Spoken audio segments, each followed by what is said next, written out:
যেখানে যেখানে সামান্য সংশোধন করার প্রয়োজন সেটা আমরা করেছি। এই ছিল আমাদের গত কয়েকদিনের কাজের প্রক্রিয়া, যে কারণে আমাদের মানে 13 তারিখের পরে বেশ কিছুদিন দেরি হলো, প্রায় 8-9 দিন হবে।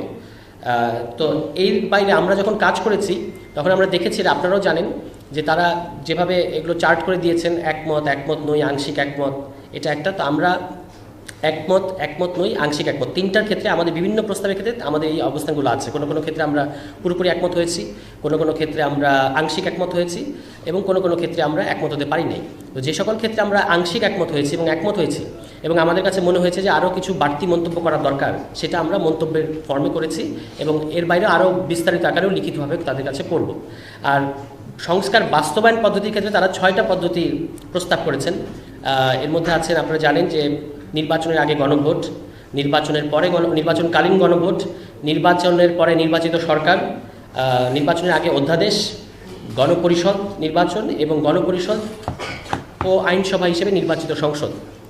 এই ঈদে জামা জুতো অ্যাক্সেসরিজের ডিসকাউন্ট।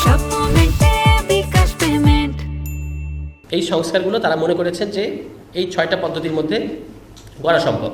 তো সেক্ষেত্রে আমরা দেখেছি যে বেশিরভাগ মতামতের ক্ষেত্রে আমরা দুটো পদ্ধতিতে স্টিক থেকেছি। একটা হচ্ছে নির্বাচনের আগে অধ্যাদেশ, আরেকটা হচ্ছে গণপরিষদ কিংবা গণপরিষদ ও আইনসভা হিসেবে নির্বাচিত সংসদ। এই দুটো পদ্ধতিতে মোটামুটি আমরা থেকেছি। আমরা দেখেছি যে সকল সংশোধনীর ক্ষেত্রে সংবিধান সম্পর্কিত না, যে সকল সংশোধনী বা সংবিধানের সাথে কোনো সম্পর্ক নাই, সেগুলো আমরা বলেছি যে নির্বাচনের আগে অধ্যাদেশ কিংবা প্রশাসনিক ব্যবস্থার মাধ্যমে করা যেতে পারে। তবে সেই সব ক্ষেত্রে আমাদের কিছু জায়গায় প্রশ্ন থেকেছে যে, যেমন আপনারা দেখেছেন সম্প্রতি একটা রিপোর্ট প্রকাশিত হয়েছে, সেখানে আমরা এটার ব্যাপারে আগামীকাল মানে তাদের কাছে জানতে চাইব, কমিশনের কাছে।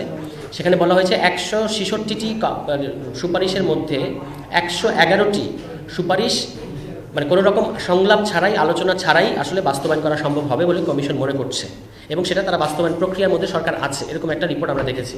তো সেই ক্ষেত্রে আমরা 111টি যে সংস্কার সুপারিশ, তার মধ্যে কিছু জায়গায় আমাদের কাছে মনে হয়েছে যে এগুলোর ক্ষেত্রে আলোচনার দরকার আছে।